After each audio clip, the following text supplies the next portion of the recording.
In today's video, we're going to be diving into the upcoming pattern, taking a look at overwhelmingly warm temperatures for this time of year in the central and eastern states. There will be a couple of cooler days in there coming with some pretty potent cold fronts moving through. These will bring thunderstorms and severe weather on one, two, or even three different occasions over the next week or two. So we're going to be discussing that today. I'm excited to announce that I just released a brand new vlog. Right as you're watching this video, it is available on my Ashton Blue channel. You can check it out on the top right corner of your screen, the pinned comment and description down below. We went to Florida, we went boating, we went to a Disney resort, we went all sorts of places. We went to Disney Springs, it was awesome, and we saw and actually encountered a very intense thunderstorm that hit us while we were boating, and we had to get out of there really quickly. Okay, we might get hit actually. Rachel, what's going on? I don't know.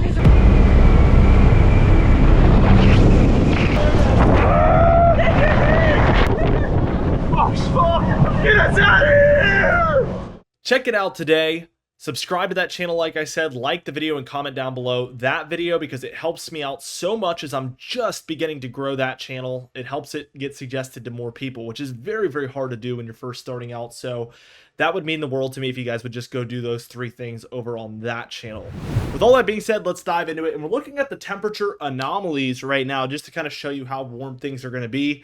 I'm trying to show new things every single video in the beginning of the video because I feel like it's like a broken record sometimes where I like to stick with my format and just talk about the same things that I feel like are useful every single day. But to people who don't know a ton about weather, it might just feel like the same thing every day. But it just gets a little repetitive. So I like to switch it up a little bit here. We're taking a look at today.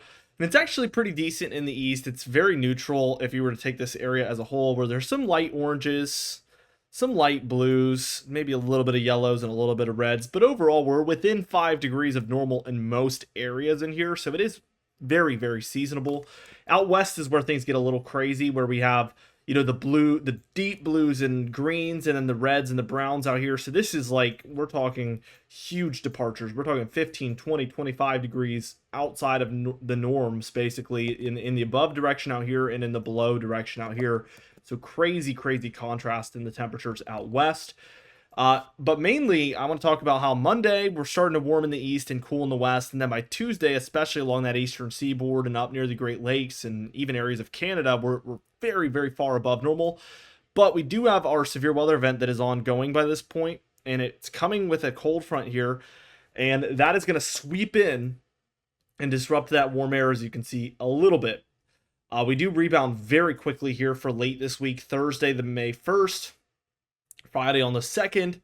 We do cool down a little bit for a lot of the east again for Saturday, Sunday timeframe. Maybe some more thunderstorm and severe weather activity, perhaps in this area of contrast. We'll look at that later on. And then as time goes on, we see we warm back up. So the trend here is a day or two of cold, followed by 3, 4, 5 days of warmth, and so on and so forth.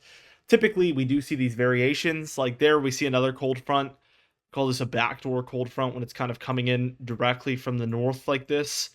So it's heading in the back door. We get the warm air out west kind of blocking this pattern. So you end up with a jet stream, something like this. A little bit of a ridge in the central states, cool in the east. And this can also cause some storminess in these areas as well. As we move on, we warm back up a little bit here and then cool back down again. So it's a roller coaster at times here. Let's take a look at the storminess in general, and we're already seeing our severe weather event unfold. Not much in the way of severe weather in comparison to what it is going to be, but we have a 999 there over Colorado by this afternoon/evening. Some thunderstorms flaring up for the south central states and some of the lower Midwest. It's as we move towards Monday, things get very, very intense, where we have a moderate risk of severe weather. Many areas dealing with enhanced or slight risk as well. So expect a big, big, big severe weather day tomorrow, unfortunately. This low being over central Minnesota. This puts mostly everywhere to the south and east of this low at risk primarily. Something like that. We do see some snowfall for the Rockies, showers for the north of that low as well. And by Tuesday, the low outpaces the cold front, so we see that thing fly up into Canada. We still have a cold front. It's a little bit cut off, but we will likely see at least an enhanced risk for some spots in here for Tuesday the 29th.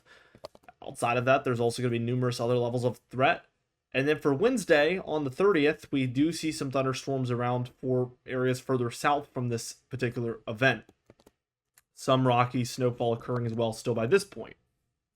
Thursday on May 1st, we get our next low. This one's a little further south over northern Illinois. Some chance of severe weather certainly is going to lie in this area Thursday the 1st here. Really watching this closely. Another round of thunderstorms and severe weather. Let's take a look at Friday, where this is arriving for a lot of areas in the east, including the eastern seaboard, but also the Appalachian Mountain Range. I'd say a lot of thunderstorms are going to be present throughout all of these areas here. We do see, as we move towards Saturday here, we do get a little bit of cooler temperatures along these eastern states after that cold front moves through, and we actually get a return of a lot of storminess out west, interestingly enough. Sunday here on the 4th, another low, so this is low number 3, starts to form over eastern Wyoming. Some thunderstorms and potential severe weather flaring up from the Gulf there. Some cold and dry air being dragged in from the west by this storm. And this is setting up with some really potent dynamics. So this could be a hefty one. It's the medium range, it's not even the long range. So this is not looking too good. We do see this low lowers down into East Colorado.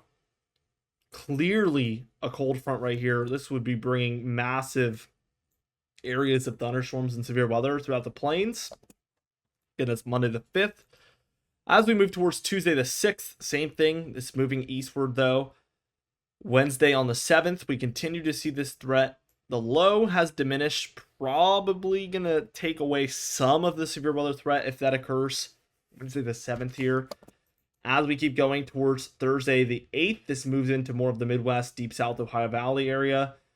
Friday the 9th, slowly moving eastward. And finally, by Saturday the 10th, it's kind of reaching towards the southeast before it eventually moves out. And then again, as we get these backdoor cold fronts, because we get this ridge here, backdoor cold front moving in behind this low, so it's stretched back like this. You could tell that we do have some thunderstorms trying to flare up along that from north to south. They're moving, so pretty interesting setup there. Although this is 360 hours out, that would be incredibly interesting to me, at least, to see something like that play out. Total precipitation, we do see that the central states are still the highlight area for the most precipitation here compared to normal. The east pretty far below normal, and many throughout the west are going to be below normal, but some will be above normal as well. Looking at this map, again, this area is clearly the highest above normal.